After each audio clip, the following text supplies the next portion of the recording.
రేవంత్ రెడ్డి ఒక ప్రముఖ న్యూస్ ఛానల్కి ఇచ్చిన ఇంటర్వ్యూలో కామెంట్ చేశారు సార్, కేసీఆర్ శకం ముగిసింది అని చెప్పి. సో ఒక్క ఓటమితో కేసీఆర్ శకం ముగిసినట్టేనా? కేసీఆర్ శకం ముగిసిందా? శాతమాన శకమే ముగియలేదు, కేసీఆర్ శకం ఎక్కడ ముగుస్తాయి చెప్పండి. సో అందువల్ల ఏ శకాలు ముగియవు. రాజకీయాల్లో అంత సులభం కాదు ఒక రాజకీయ పార్టీ.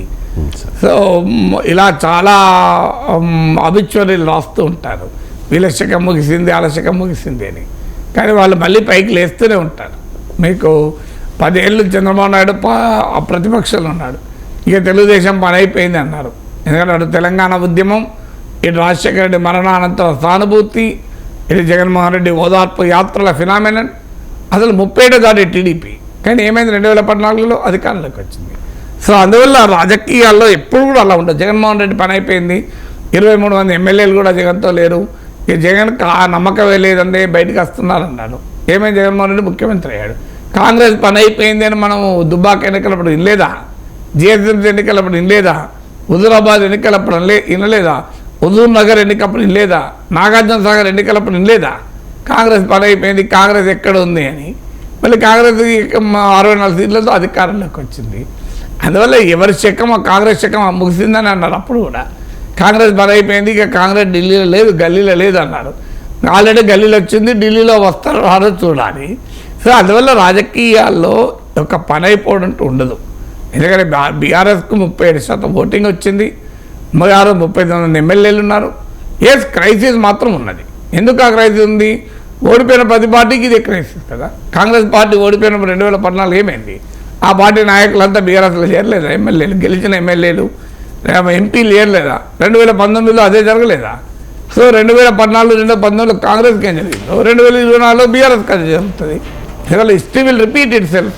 సో అందువల్ల నువ్వు చేసిన పని నీకే తగులుతుంది. సో అందువల్ల ఇలా కేసీఆర్కు ఆయన చేసిన తప్పులు ఆయననే తగులుతున్నాయి. సో అందులో భాగమే ఇప్పుడు ఆయన పార్టీ ఎమ్మెల్యేలు వెళ్ళిపోతున్నారు. సో ఓటింగ్ తగ్గుతుంది, గణనీయంగా తగ్గుతుంది, మీరు డౌట్ లేదు. సో ఈ ఎన్నికల్లో బీఆర్ఎస్కు అసెంబ్లీ ఎన్నికల్లో 37% వచ్చింది. అది నా అంచనా సగానికి సగం తగ్గుతుంది. వివిధ సర్వేల ప్రకారం చూస్తుంటే భారీగా తగ్గుతుంది. ఈ లాభం బీజేపీ పొందుతుంది, ఈవెన్ కాంగ్రెస్ కూడా పొందుతుంది. ఎందుకంటే బీజేపీ కన్నా కాంగ్రెస్కు కొన్ని కారణాల రీత్యా బీఆర్ఎస్ దూరమైన ఓటింగ్ వస్తుంది. సో అందువల్ల at the cost of BRS both Congress and BJP voting పెరుగుతుంది. సో ఓటింగ్ వస్తుంది. సో అందువల్ల ఈ క్రైసిస్ మాత్రం ఉన్నమాట నిజం. కానీ దీంతో శకాలు ముగియ ఉండవు. సో మళ్ళీ రివైవ్ కావచ్చు. సత్తు ఉంటే ఎప్పుడు కూడా ఒక మొక్క ఎండిపోవచ్చు.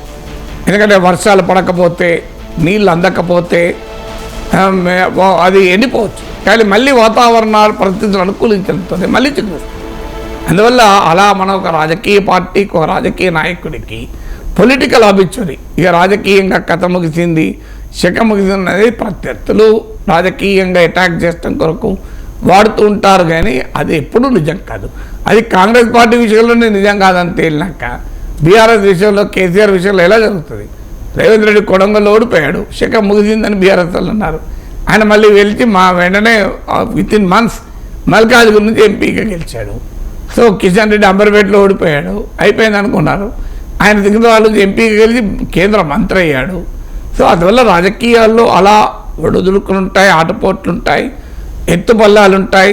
కానీ నథింగ్ స్ట్రైట్ లైన్ ఉండకపోవచ్చు. కానీ ఇక అయిపోవడమే ఉంటుంది అనేది నిజం కాదు.